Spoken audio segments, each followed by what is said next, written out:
بسم اللہ الرحمن الرحیم فبما رحمة من اللہ لنت لهم ولو كنت فظا غلیظ القلب لانفضوا من حولك صدق اللہ مولانا العظیم۔ بارگاہ رسالت معاب صلی اللہ تعالی علیہ وسلم میں درود پاک کا ہدیہ پیش کریں۔ اللہم صل علی سیدنا و مولانا محمد معدن الجود والکرم وآلہ واصحابہ الکرام وابنہ الکریم وبارک وسلم صلاۃ دائمۃ سرمدا ابدا۔ عزیزان گرامی وقار، انسان کو اللہ تبارک و تعالیٰ نے جو خصوصیات عطا کی ہیں اس میں خاص طور پر زبان اور بیان کی خصوصیت بہت اہم ہے۔ شیخ سعدی رحمۃ اللہ تعالیٰ علیہ فرماتے ہیں، تا مرد سخن نہ گفتہ باشد، عیب و ہنرش نہ ہفتہ باشد۔ جب تک آدمی بات نہیں کرتا اس کی اچھائی بھی چھپی رہتی ہے، برائی بھی چھپی رہتی ہے۔ انسان اپنے کلام سے، اپنی بات سے سمجھ میں آ جاتا ہے کہ کس کیٹیگری کا ہے، کس لیول کا ہے۔ اس کی گفتگو کے آداب اس کی حقیقت بتاتے ہیں، بلکہ یہاں تک کہ اس کے نسب کا بھی پتہ لگا لیا جاتا ہے اور اس کی تربیت کا بھی اندازہ ہو جاتا ہے۔ حضرت لقمان حکیم سے پوچھا گیا نیکی کس کا نام ہے، تو آپ نے فرمایا دو چیزیں اور بہت چھوٹی ہیں۔ نیکی دو چیزیں ہیں جو بہت چھوٹی ہیں۔ کہا کیا ہے؟ کہا کہ ملاقات میں لوگ اپنے بھائیوں سے مسکرانا اور نرم گفتگو کرنا۔ ساری نیکیوں کی جڑ ہے یہ، نرم گفتگو کرنا اور لوگوں سے خندہ پیشانی کے ساتھ مسکرا کر ملاقات کرنا۔ لیکن میرے عزیزو، یہ دو چیزیں بناوٹی تو بہت سارے لوگوں کے ساتھ آ سکتی ہیں، اخلاق تصنع جس کو کہتے ہیں، تکلف کے ساتھ بہت سارے لوگوں کے ساتھ آ سکتی ہیں، لیکن حقیقت میں جس انسان کی طبیعت میں یہ دو چیزیں ہونی چاہیے وہ کب سمجھ میں آتی ہیں؟ اس وقت جو مولا علی کرم اللہ وجہہ الکریم نے فرمایا کسی انسان کو اس کی حقیقت دیکھنا ہو تو غصے کے عالم میں اسے دیکھو۔ وہ اپنے آپے سے باہر ہوتا ہے یا اپنے مزاج کے خلاف کس طرح بات کو سن کر کے تحمل رکھتا ہے۔ سب سے بڑا پہلوان وہ ہے جس نے اپنے غصے کو کنٹرول کیا اور اپنی زبان پر قابو پا لیا، ورنہ یہ وہ لمحہ ہے جب انسان پھٹ پڑتا ہے، جو دل کے اندر ہے سب کہہ جاتا ہے۔ آپ کو میں بتاؤں، نبی کریم صلی اللہ تعالیٰ علیہ وسلم کے عظیم اخلاق کریمہ، بخاری شریف کی حدیث ہے، حضور مسجد نبوی میں تشریف فرما ہے۔ اس وقت مسجد نبوی، آج ہو سکتا ہے آپ کے ذہن میں جو امیج ہے مسجد نبوی کی، بہت بڑی عالی شان مسجد، لیکن وہ زمانہ نبوی میں اس طرح کی نہیں ہے۔ کچی دیواریں تھی، اوپر چھپر کے چھت پڑے ہوئے تھے اور مٹی کی زمین تھی۔ یہ مسجد نبوی کی شکل اس زمانے میں حضور اکرم صلی اللہ تعالیٰ علیہ وسلم اپنے صحابہ کے ساتھ بیٹھے ہیں۔ ایک دیہات کا رہنے والا شخص آیا۔ ایک بات یاد رکھیں کہ دیہات میں، گاؤں میں رہنے والوں کے اخلاق اور تمیز میں بڑا فرق ہوتا ہے، ان کے ہاں آداب کی کمی ہوتی ہے۔ وہ شخص آیا اور مسجد نبوی میں آ کر حضور صلی اللہ علیہ وسلم سے کچھ بات چیت کیا اور تھوڑی دیر کے بعد مسجد میں ہی کھڑے ہو کر پیشاب کرنا شروع کیا۔ بخاری شریف میں یہ حدیث موجود ہے۔ جب مسجد نبوی میں کھڑے ہو کر پیشاب کرے تو صحابہ اکرام سب دیکھ کر کے دوڑانے لگ گئے، خذوہ خذوہ، پکڑو اس کو، پکڑو اس کو، اور صحابہ دوڑاتے تھے، وہ پیشاب کرتے ہوئے بھاگتا تھا پوری مسجد میں۔ نبی پاک صلی اللہ تعالی علیہ وسلم نے فرمایا دعوہ، چھوڑ دو اس کو، کر لینے دو، پیشاب کر رہا ہے مسجد میں، چھوڑ دو اس کو۔ جب وہ صحابہ اکرام حضور کا حکم سنتے ہیں سب پیچھے ہٹ گئے۔ تھوڑی دیر کے بعد نبی کریم صلی اللہ تعالی علیہ وسلم نے صحابہ سے فرمایا پانی کے ڈول بھر کر کے لائے جائیں۔ صحابہ سے ہی منگوایا، پانی کے ڈول بھر کر کے لائے گئے اور مسجد نبوی کے میدان میں فرش پر بہایا گیا اور صاف کیا گیا۔ اب وہ شخص نہایت ہی ڈرا سہما کھڑا تھا، میرے ساتھ کیا ہوگا پتہ نہیں، میں نے پیشاب کیا اب مجھے یہ لوگ قتل کر ڈالیں. نبی کریم صلی اللہ تعالی علیہ وسلم نے قریب بلایا اور فرمایا, نہایت نرم گفتگو کے ساتھ حضور فرماتے ہیں, یہ اللہ کا گھر ہے, یہاں پیشاب نہیں پیشانیاں رکھی جاتی ہیں. بس یہ جملہ ہے, بخاری شریف میں موجود ہے. یہاں عبادت کی جاتی ہے. اتنا کہہ کر رخصت ہو گئے, رخصت کر دیا. وہ دیہات سے آیا ہوا جو نوجوان تھا یا شخص تھا, باہر نکلتے ہی وہ کلمہ طیبہ پڑھ کر حضور کی غلامی میں شامل ہوا. میں نے وہ بلند عالی اخلاق نہیں دیکھے. نبی کریم صلی اللہ علیہ وسلم کے بارے میں قرآن کہتا ہے, فَبِمَا رَحْمَةٍ مِّنَ اللَّهِ لِنْتَ لَهُمْ, اللہ کی رحمت سے آپ لوگوں کے لیے نرم ہیں, اس لیے لوگ آپ کے ارد گرد لگے ہوئے رہتے ہیں. وَلَوْ كُنْتَ فَظًّا غَلِيظَ الْقَلْبِ لَانفَضُّوا مِنْ حَوْلِكَ, اے رسول اگر آپ سخت دل ہو جائیں تو پھر یہ سب چھٹ جائیں گے, آپ سے دور ہو جائیں گے. اس رسول کے لیے جب کہا گیا ہے کہ اگر آپ سخت ہو جائیں تو لوگ چھوڑ کر کے دور ہو جائیں گے, تو ہمارے اور آپ کے لیے کس قدر لہجے کی پابندی ضروری ہے. ہاں عزیزان گرام وقار, اپنی گفتگو, اپنے کلام, اپنی بات چیت سے آپ اپنے سلیقے بتاتے ہیں. گالی گلوچ کرتے ہوئے جن کی صبح شامیں ہوتی ہیں, ان کو دیکھ کر کے ہی پہچان میں آ جاتا ہے کس گھر سے یہ تعلق رکھتا ہے, کہاں ان کی تربیت ہوئی ہے, کس طرح ان کے آداب سکھائے گئے. اسی لیے میرے عزیزو, بچوں کو آوارہ بھی نہ چھوڑ دینا کہ وہ اپنی زبان گلی کوچوں سے سیکھ کر کے جائیں. کل کو ہوگا یہ کہ اس کی زبان کی وجہ سے لوگ تمہیں تان و تشنیع کریں گے, اس کا باپ ایسا ہوگا اس لیے بچہ ایسا ہے, اس کی ماں اس طرح ہوگی اس لیے اس کی گفتگو ایسی ہے. کیونکہ موسٹلی زیادہ طور پر بچے اپنے ماں باپ کے اخلاق کو نقل کرتے ہیں, ٹرانسفر ہوتی چلی جاتی ہیں. ایک بار حضور اکرم صلی اللہ تعالی علیہ وسلم مسجد نبوی سے باہر نکل کر جا رہے ہیں. توجہ میرے عزیز ہو, اخلاق کہاں دکھانے چاہیے اور ہماری بات چیت کے انداز ہمیں کہاں ہونا چاہیے, میں آپ کو بتاؤں. حضور تشریف لے کر جا رہے ہیں, صحابہ اکرام کھڑے تھے حضور کے اطراف. مدینہ طیبہ کی ایک بوڑھی خاتون جس کا ذہنی توازن کھویا ہوا ہے, یعنی وہ دماغی طور پر ڈسیبل ہے, اور وہ آئی جا رہی تھی. لوگ جب بھی اس کو دیکھتے راستہ کاٹ لیتے, وہ جس کو بھی پکڑتی تھی سنانا شروع کرتی تھی, جو منہ میں آئے بکنے لگ جائے, اور لوگوں کو تنگی محسوس ہونے لگتی. صحابہ نے دیکھا کہ یہ عورت آ رہی ہے, حضور کی طرف آ رہی ہے, سب نے حضور صلی اللہ علیہ وسلم کو گھیر لیا, اس کا راستہ روکنے کے لیے. اب آئے گی اور نبی کریم صلی اللہ علیہ وسلم کے پاس اگر زبان درازی کرنے لگ جائے, پاگل عورت ہے, اور بک بک کرنے لگ جائے, حضور پاک صلی اللہ علیہ وسلم کے ادب میں کہیں کمی نہ آ جائے. صحابہ کا یہ ہمیشہ اہتمام رہتا. حضور اکرم صلی اللہ علیہ وسلم نے دیکھا تو صحابہ سے کہا, ہٹ جاؤ, اس کو آنے دو, ہٹ جاؤ, اس کا راستہ چھوڑ دو. صحابہ نے کہا, یا رسول اللہ صلی اللہ علیہ وسلم, اس کا ذہنی توازن ٹھیک نہیں ہے, دماغی طور پر وہ عورت ٹھیک نہیں ہے. وہ آئے گی اور لمبی باتیں کرتی ہے, لا یعنی باتیں کرتی ہے, کہیں آپ کی شان پاک میں کوئی گستاخی نہ ہو جائے. صحابہ روک رہے تھے. حضور پاک صلی اللہ علیہ وسلم نے سختی سے فرمایا, ارشاد فرمایا, ہٹ جاؤ, اس کا راستہ چھوڑ دو. مجھے پتا ہے پورے مدینے میں اس کی کوئی نہیں سنتا, میں بھی نہ سنوں تو کس کو سنائے گی, اگر میں بھی نہ سنوں تو وہ کس کو سنائے گی.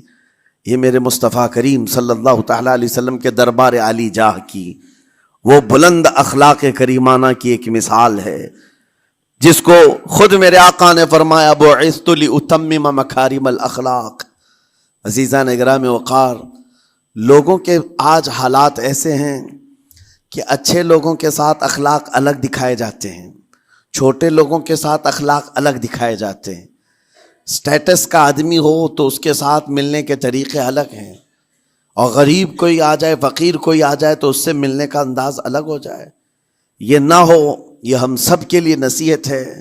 اسی ممبئی کی سرزمین پر میں آپ کو بتاؤں, ایک ماہم شریف میں بزرگ حاجی صاحب ہوا کرتے تھے, آج سے تقریباً 10-12 سال پہلے کی.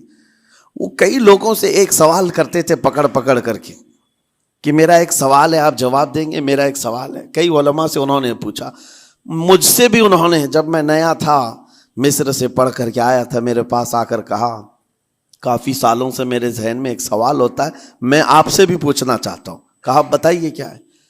کہا میں حضور سرکار مجاہد ملت رحمت اللہ علیہ کا مرید ہوں. علامہ حبیب الرحمن مجاہد ملت، رئیس اعظم اڑیسہ، جن کے خدمات جلیلہ آج ہو سکتا ہے نئی جنریشن کو نہ معلوم ہو، ان کا لقب ہے مجاہد ملت، جنہوں نے سنیت کی بقا کے لیے اپنا تن من دھن سب قربان کیا تھا. وہ مجاہد ملت عظیم بزرگ ولی کامل ہے. فرما یہ حاجی صاحب کہتے ہیں کہ میں ایک نارمل آدمی تھا، کڑیا تھا، یعنی گھر بنانے کا کام کرتا تھا. جب وہ ممبئی تشریف لاتے تو دوڑ کر کے ہر جگہ سے لوگ ملنے آتے، میں بھی گیا تھا. اور اس وقت میں جوان تھا. حضور مجاہد ملت رحمت اللہ علیہ کی بات وہ بتا رہے ہیں کہ لوگ لائن لگا کر کے مصافحہ کر رہے تھے، مل رہے تھے. جب مل رہے تھے تو پھر میرا نمبر آیا، میں ملنے کے لیے گیا. بزرگوں کے سب ہاتھ چومتے ہیں، یہ ہمارے سنیوں کے طور طریقے ہیں. ادب، علماء ذوی الاحترام کے ہاتھوں کا بوسہ لینا یہ مستحسن ہے، یہ ہمارے آداب میں سے، معمولات اہل سنت میں سے. تو جب سب لوگ ان کے دست بوسی کر رہے تھے، ہاتھ چوم رہے تھے، میں بھی قریب گیا. اور جب میرا نمبر آیا، میں ہاتھ چومنے کے لیے گیا تو انہوں نے میرا ہاتھ لے کر خود ہی چوم لیا. وہ بزرگ عالی جاہ ولی کامل جن کو دنیا مجاہد ملت کہتی ہے، میرا ہاتھ انہوں نے چوم لیا. اور میرے اندر ایسی پشیمانی تھی کہ میں کیا کروں سمجھ میں نہیں آیا. میں ایک معمولی سا کڑیا، اور کہاں ان کا مقام کہاں میرا. تو اس کے بعد وہ اس بے چینی میں رہتے تھے کہ ایسا کیوں کیا، ایسا کیوں کیا، کیونکہ پوچھنے کا موقع ہی نہیں ملا. ایک بزرگ تھے، انہی کے خلیفہ تھے حضور مجاہد ملت کے، انہوں نے اس کا جواب دیا. میرے عزیزوں کیا بہترین جواب تھا. حضرت مجاہد ملت رحمت اللہ تعالی علیہ یہ چاہتے تھے کہ ہزاروں لوگ ہماری تعظیم کرتے ہیں تو کہیں ہمارے دماغ میں بادشاہت کا خیال نہ آئے، ہم غریب اور فقیر کا ہاتھ چوم کر اپنے نفس کی مخالفت بھی کرتے ہیں. اخلاق کریمانہ دکھانے کے لیے اسٹیٹس والوں کے ساتھ ہی نہیں، غربا فقراء کے ساتھ بھی وہ اخلاق ہوں. نبی کریم صلی اللہ تعالی علیہ وسلم کے وہ آداب آج اگر آپ اپنا لیں، بہت ساری کڑوی چیزیں ویسی ختم ہو جائیں. آج ممبئی کی سرزمین پر سب سے بڑا یہ چیلنج ہے بات کرنے میں. نوجوانوں کے تو آج پارے چڑھے ہوئے ہوتے ہیں، ان سے کوئی بھی بات کر لے، جس تیور میں یہ بات کرتے ہیں ایسا لگتا ہے کہ ابھی لڑائی ہو جائے گی، ابھی جھگڑا ہو جائے گا. اس کی عادت سی بن گئی ہے. آپ کو پتا ہے فرمایا گیا، عربی کا قول ہے جراحت السنان لها التیام ولا یلتام ما جرح اللسان. تلوار سے، چاقو سے دیا ہوا زخم سوکھ سکتا ہے، زبان سے دیا ہوا زخم کبھی نہیں سوکھتا. زبان سے دیا ہوا زخم نہیں سوکھتا. بولنے سے پہلے 1000 بار اس بات کو خیال ہونا چاہیے کہ میں جس کو بول رہا ہوں کہیں اس کا دل چھلنی تو نہیں ہو جائے. میری زبان یہ ہوتی 50 گرام کی چھوٹی زبان ہے، لیکن بڑے بڑے لوگوں کے کلیجے چیر کر رکھتی ہے، بڑے بڑے لوگوں کے دلوں میں سوراخ کر کے رکھتی ہے، زخمی کر کے رکھتی ہے اس کا استعمال. اسی لیے روایت میں ملتا ہے کہ جب انسان صبح کرتا ہے تو سارے اعضاء، ہاتھ پیر آنکھ کان ناک، سارے اعضاء سب سے پہلے زبان سے یہ عرض کرتے ہیں، اس کی پناہ مانگتے ہیں، کہتے ہیں آج تو صحیح سلامت رہے گی تو ہم سب صحیح سلامت رہیں گے، اور اگر تو پھسل گئی تو عذاب ہم پر بھی ہوگا. زبان بولتی ہے، مار کسی اور کو پڑتی ہے، کوئی زبان کو مارتا نہیں ہے. گالی زبان دیتی ہے لیکن مار کبھی پیٹھ پہ پڑتی ہے، سر پہ پڑتی ہے، ہر جگہ پڑتی ہے. تو یہ زبان نبی کریم صلی اللہ تعالی علیہ وسلم نے ارشاد فرمایا، من یضمن لی ما بین لحیتیہ وما بین، حضور پاک صلی اللہ تعالی علیہ وسلم فرماتے ہیں جس نے 2 چیزوں کی ضمانت مجھے دے دی، حفاظت کی، میں اسے اضمن لہ الجنہ، میں اس کو جنت میں لے جانے کی ضمانت دیتا ہوں۔ دو چیزیں کیا ہیں؟ حضور فرماتے ہیں ایک دو جبڑوں کے بیچ میں جو موجود زبان ہے اس کی حفاظت کر لے، اور دو رانوں کے بیچ میں جو شرمگاہ اس کی حفاظت کر لے، یہ دو چیزیں جس نے بچا لیا میں اس کو جنت میں لے جانے کی ذمہ داری دیتا ہوں، ضمانت دیتا ہوں۔ اس کا کتنا بڑا کردار ہے، یہ زبان کا کتنا بڑا کردار ہے۔ اور حضور نے ایک بار پکڑ کر کے فرمایا تھا، زبان کو پکڑ کر کے کہا تھا یہ وہ زبان ہے جو انسان کو جنت میں بھی لے جاتی ہے اور دوزخ میں بھی لے جاتی۔ کلمہ کس سے پڑھتے ہیں آپ؟ لا الہ الا اللہ، زبان ہی سے تو پڑھتے ہیں، اسی کلمے نے آپ کو جنت تک پہنچایا۔ اور کافر جو کفر کرتا ہے وہ بھی زبان سے ہی کرتا ہے، اور زبان اسے ہمیشہ کی دوزخ میں لے جاتی ہے۔ اس زبان کو چلانے سے پہلے 1000 بار سوچ لیں کہ آج لہجوں کی سختیاں بڑھتی چلی گئیں، اور آپ کو پتہ ہے قرآن پاک میں رب تعالیٰ نے یہ فرمایا وَلَا تَقُلْ لَهُمَا اُفٍّ وَلَا تَنْهَرْهُمَا، والدین کے بارے میں بچوں کو کیا کہا گیا؟ ان کو اف تک نہ کہو۔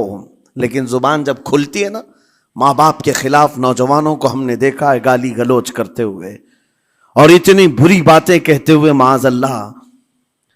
عزیزان گرام وقار، حضور نے تو یہ فرمایا جس نے پلٹ کر کے اپنے ماں اور باپ کو سخت لہجے میں بات کیا یا ان کی نافرمانی کی، حضور فرماتے میرا دل چاہتا ہے کہ اس کے گھر کو آگ لگا دوں، آگ لگا دوں۔ اس لیے اس بات کو ہمیشہ یاد رکھیں، تمہارے لہجے کی سختیاں کسی کو زخمی کر دیں تو آخرت خراب ہو جائے گی، آخرت خراب ہو جائے گی۔ حضرت علقمہ رضی اللہ تعالیٰ عنہ حضور کے صحابی ہیں، حضور صلی اللہ علیہ وسلم کے صحابی ہیں۔ آخری وقت آ گیا تھا لیکن زبان نہیں کھلتی تھی۔ حضور پاک صلی اللہ علیہ وسلم کے پاس سفارش لائی گئی کہ آپ کے وہ ساتھی ہیں انتقال کر رہے ہیں لیکن زبان پر کلمہ بھی نہیں آتا۔ حضور تشریف لائے، دیکھا، پوچھا گھر میں ان کے کون کون ہے؟ کہا بیوی ہے اور ماں ہے۔ ماں کو بلایا، وہ کہا علقمہ کے بارے میں کیا کہتی ہو، کیسا تھا؟ کہا بہت اچھا، پرہیزگار، عبادت گزار، ساری نیکوکاریاں اس کے اندر ہیں۔ تو پھر حضور نے پوچھا اچھا یہ بہت نیک تھا، تم بھی اس سے راضی ہو کہ نہیں ہو؟ ماں نے کہا میں نہیں راضی ہوں، میں راضی نہیں ہوں۔ کہا کیوں، وجہ کیا ہے؟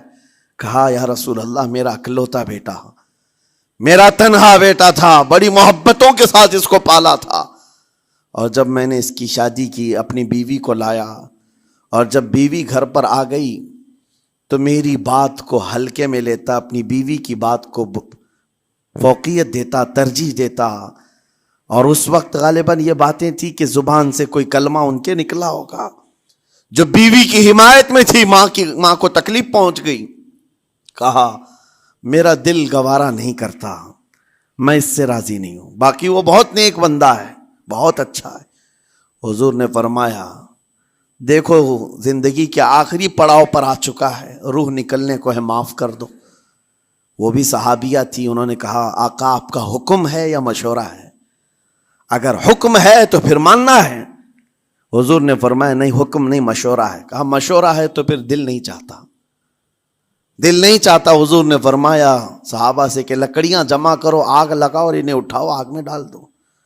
آگ دہکائی گئی تو ماں کی ظاہر سی بات ہے ممتا بے چین ہو گئی۔ کہا ان کو میرے سامنے آگ میں ڈالیں گے؟ کہا ہاں، اس سے بہتر ہے کہ وہاں جلے گا، یہاں جلے۔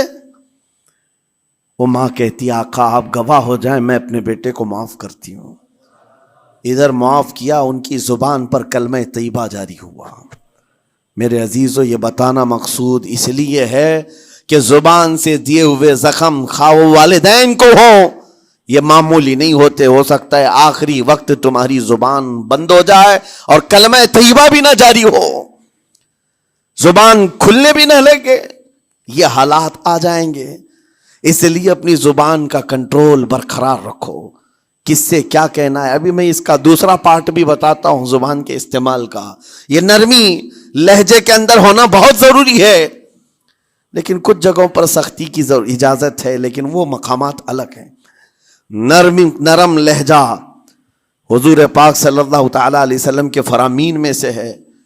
ایک بات بڑی بغداد مقدسہ میں میں نے ایک ولی پاک کی زیارت کی، ان کے آستانے پر بھی میں نے ابھی بیان کیا تھا. حضرت بہلول دانا مجذوب بزرگ تھے اور بغداد کی گلیوں میں کہیں پر بھی بیٹھ جاتے تھے، اور جو جانکار تھے وہ سمجھتے تھے کہ اللہ والا بندہ ہے. مجذوب کس کو کہتے ہیں؟ جس کی یاد الہی میں عقل فنا ہو گئی، ختم ہو گئی، اللہ کے ذکر میں اور اللہ کی یاد میں اپنے آپ کو فنا کر دیا ہے. اس کے اوپر شریعت کا قلم نہیں. ظاہر سی بات ہے شریعت کے سارے احکام اس پر ہیں جس کی عقل سلامت ہے. عاقل ہو، بالغ ہو تو نماز فرض ہے نا، عقل ہی نہیں ہے تو وہ مجذوب ان اولیاء کو کہتے ہیں. لیکن ان کے بارے میں حدیث میں ہے، اللہ کے نبی نے فرمایا وہ ایسے بندے ہیں کہ اگر اللہ کو قسم دے دیں کسی بات کی، اللہ ان کی قسم پوری کرتا ہے. وہ بہلول دانا بیٹھے ہوئے تھے. بغداد کا ایک مشہور تاجر تھا، لیکن خستہ حال تھا، بہت نقصان اٹھا چکا تھا، خسارے میں چل رہا تھا، بزنس پورا لاس میں. اور وہ پریشان حال بہلول دانا کے پاس آیا، گڑ گڑایا، کہا کہ حضور مجھے بچا لیں، رحم کر لیں، میں تاجر ہوں، لٹ گیا ہوں، لاس میں ہوں، کچھ آپ فرما دیں، میں کیسے اس بھنور سے نکلوں. بہلول دانا نے دیکھا، کہا ٹھیک ہے کچھ پیسے بچے؟ کہا ہاں ہے، وہ بس اتنا سرمایہ ہے کہ مال لیتا ہوں پھر بیچ دیتا ہوں، نفع نہیں ہوتا. بہلول دانا نے کہا ایک کام کر، کالا کپڑا جتنا ملتا ہے سب خرید لے، پورے شہر سے کالا کپڑا جہاں جہاں مل جائے سب لے کر اسٹاک کر لے. کہا جی حضور آپ نے جیسا فرمایا. گیا، جتنا سرمایہ تھا سب لگا دیا، کالا کپڑا خرید کر ایک جگہ اسٹاک کر دیا. اللہ والے کا حکم تھا. لیکن ہوا یہ کہ بغداد کا معمول تھا، 8 دن گزرے نہیں تھے کہ وہاں وقت کے حاکم کا انتقال ہوا. اور جب حاکم کا انتقال ہوتا تو شہر کے جتنے بڑے لوگ ہوتے، رئیس لوگ، وہ اس کے سوگ میں، اس کے غم میں کالا کپڑا پہنتے تھے. اور کالا کپڑا سوائے اس تاجر کے کسی کے پاس نہیں تھا. اور سارے بڑے لوگ پیسوں سے اس کے پاس کالا کپڑا خریدنے آئے. یہ منہ بولے قیمت پر، جیسے تیسے جتنی قیمت پر بولے سب خرید کر لے جاتے. اور پل بھر میں، ایک دن کے اندر وہ بہت بڑا کروڑ پتی بن گئے، بہت مال آ گیا. یہ بات یاد رکھیں، اللہ مال دیتا ہے، اس کے بعد پھر آزمائش بھی ہوتی ہے. مال اتنا آ گیا، اب لے کر کے مستیاں تھیں. چند دن گزرے، ظاہر سی بات ہے مال کو بڑھانے کی تمنا ہر ایک کی ہوتی ہے. کوئی یہاں پر اینڈ کرنے والا نہیں ہے دنیا میں، چاہے اس کا بزنس اربوں پر بھی پہنچ جائے، اسے آگے پہنچنا ہے. چند دن گزرے تھے، 8-10 دن، پھر آیا حضرت بہلول دانا کو ڈھونڈتے ہوئے. ایک جگہ میدان میں یہ مجذوب بزرگ بیٹھے مل گئے. آیا اور کہا او دیوانے بتا اب کیا خریدوں؟ پیسہ بہت ہے ابھی میرے پاس، بتا دیوانے اب کیا خریدوں؟ انہوں نے دیکھا، کہا کہ لہجہ تو بدلا ہوا ہے، پیسہ بہت زیادہ تھا. کہا کہ ٹھیک ہے کوئی بات نہیں، اللہ والوں کو ان سب چیزوں سے کوئی لینا دینا نہیں. آپ نے کہا مال جتنا ہے تیرے پاس سب لے کر کے خربوز خرید لے، تربوز خرید لے، جس کو کلنگڑ کہتے ہیں، تربوز پورے خرید لے. اس نے کروڑوں کی جائیداد پورے تربوزوں میں لگا تھی، سب تربوز خرید کر سٹاک کر دیا ایک جگہ. اور اس کے گمان میں یہی تھا کہ چند دن گزریں گے، کوئی ایسا ہی حادثہ ہوگا جب تربوز منہ مانگی قیمت پہ لوگ خریدیں گے اور میں بیچوں گا. پورا مال تربوز میں لگایا. 2 دن 4 دن 6 دن 8 دن گزرے، کوئی حادثہ نہیں. ادھر تو تربوز سڑنے لگ گئے، وہ تو زیادہ دن سٹاک نہیں کیے جا سکتے، سڑن شروع ہو گئی. پھر تھوڑے دنوں کے بعد پورے کے پورے سڑ گئے. کروڑوں کا مال تربوز میں سڑ کے چلا گیا. وہ کچھ بھی نہیں سکا، کچھ نہیں کر سکا. واپس چیختا چلاتا اسی حالت میں آیا، پہلے سے بھی زیادہ بدتر حالت میں آ گیا ہوں. دوڑتے ہوئے آیا، حضرت بہلول دانا کو ڈھونڈتے ہوئے. کہاں ہیں؟ وہ اسی جگہ بیٹھے ہوئے مٹی میں بیٹھے رہتے تھے. قریب آیا اور کہنے لگا کہ آپ نے میرے ساتھ ایسا کیوں کیا بہلول؟ بہلول دانا نے کہا کیا ہوا؟ کہا میں تو لٹ گیا، تربوز میں پیسے لگائے آپ کی وجہ سے اور پورے سڑ گئے. بہلول دانا نے کہا میں نے تو کچھ نہیں کیا، پہلے تو تجھے نفع ملا تھا وہ تیرے لہجے کی وجہ سے، اب خسارہ ہوا ہے تیرے لہجے کی وجہ سے۔ پہلے جو آیا تھا بات کرنے کے لیے اس وقت تیری تمیز الگ تھی، تیری تہذیب الگ تھی، اخلاق الگ تھی، گڑ گڑا کر کہا تھا کہ میں لٹ گیا ہوں آپ رحم کر دیں، دوسری بار آ کر کے کیا کہا، او دیوانے بتا کیا خریدوں۔ لہجہ بدل گیا تو پوری حیثیت بدل گئی۔ زبان ہماری اونچائی پر بھی لے جاتی ہے اور نیچے بھی لے آتی ہے۔ اس بات کو ہمیشہ ملحوظ رکھیں کہ اس زبان سے بہت سارے لوگ نفع بھی اٹھاتے ہیں، بہت سارے لوگوں کو نقصان بھی ہوتا ہے۔ لیکن ساتھ میں یہ بات بھی عرض کروں، نرم گفتگو کرنے کا عادی ہر ایک کو ہونا چاہیے، نرم گفتگو کرنے کا عادی ہر ایک کو ہونا چاہیے، اس کی نیکیوں کی علامت ہے، اس کے اخلاق کی علامت ہے۔ لیکن ساتھ میں امام شافعی رحمۃ اللہ تعالی علیہ نے یہ بھی فرمایا، چاہے جتنی بھی نرم طبیعت ہو انسان کی، اللہ اور اس کے رسول کے لیے غیرت ہونی چاہیے۔ اللہ اس کے رسول کے خلاف بات سنے تو پھر نرم لہجے کا استعمال نہ کرے، پھر وہ بزدلی کہلائے گی، وہ بزدلی کہلائے گی۔ آج میں ایک بات یہ بھی بتا دوں، بہت سارے لوگ یہ سمجھتے بھی ہیں، ابھی چند دن قبل میں ماررہ مطہرہ میں بیان کیا اخلاق کے، اولیاء اکرام کے مذہب و مسلک پر، اور پچھلے 15 سالوں سے میں نے بہت سارے خطابات کیے ہیں اخلاق پر، معاشرے کی برائیوں پر، لیکن ابھی چونکہ چند دنوں میں جلسے پروگرام بہت سارے ہو گئے اور عظمت ناموں سے رسالت پر زیادہ گفتگو ہونے لگی، تو لوگوں میں ایک امیج الگ بیٹھی ہوئی ہے۔ اور ابھی ہم نے اخلاق حسنہ پر گفتگو کیا کی 8 دن پہلے، ایک بزرگ نے مجھ سے پوچھا ایسی بھی تقریر کرتے ہیں آپ ایسی بھی تقریر کرتے ہیں، یعنی نرم گفتگو بھی کرتے ہیں؟ مطلب یہ ہے کہ ہماری امیج ایسی بنا کر رکھیں کہ ہم ہر وقت چلاتے ہی رہتے ہیں، ہر وقت للکارتے ہی رہتے ہیں۔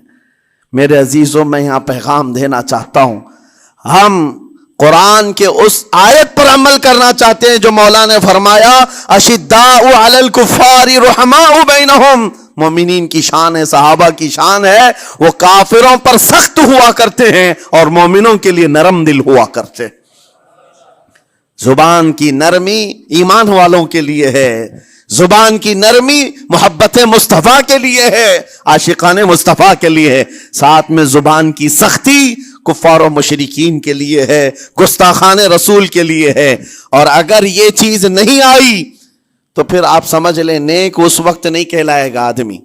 بعض لوگوں کو ایسا لگتا ہے نرم بات کرنا چاہیے، نرم گفتگو، بالکل صحیح ہے، یہ اخلاق ہے، لیکن اگر ایسے مقامات پر جہاں تمہارے نبی کو کوئی گالی دے رہا ہو، رب کی شان میں کوئی بھونک رہا ہو، اس وقت تم کہو کہ اخلاق ہے، نرم بات کرنا چاہیے، یہ بے غیرتی ہے، یہ بے غیرتی ہے۔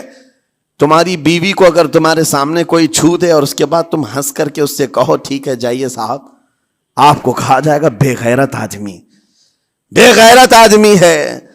انسان کو اپنی بیوی، اپنی بیٹی، اپنی ماں پر بھی غیرت ہوتی ہے، وہ سنتا نہیں ہے، یہ پیدائشی ہے، فطرت ہے انسان کی۔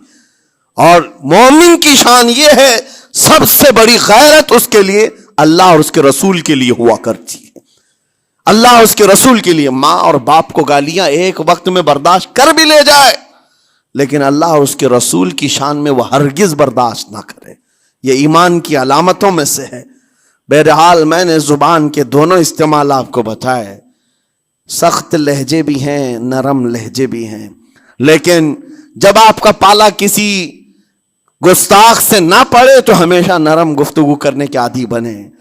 مومنین میں نرم لہجے کا اختیار ہمیشہ رہے، اس سے اخلاق آپ کے بتائے دکھائے جاتے ہیں، اس سے آپ کے اخلاق معلوم ہوتے ہیں، ساتھ ہی معاشرے میں نرمی اور محبت کا ماحول بھی قائم ہوتا ہے۔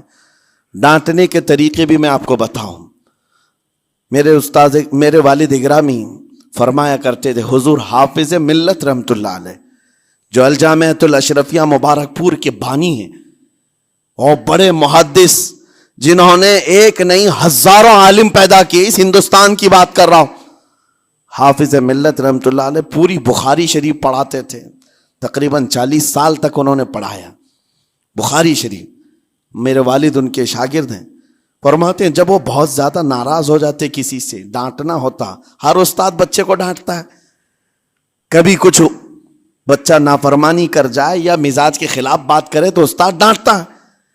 تو حافظ ملت رحمت اللہ علیہ اگر کسی شاگرد کو ڈانٹتے بھی غصے میں تو کہتے ہیں اے جنتی کیا کر رہا ہے. کہتے ہیں اگر یہ جملہ قبول بھی ہو جائے تو بچہ جنتی ہو جائے.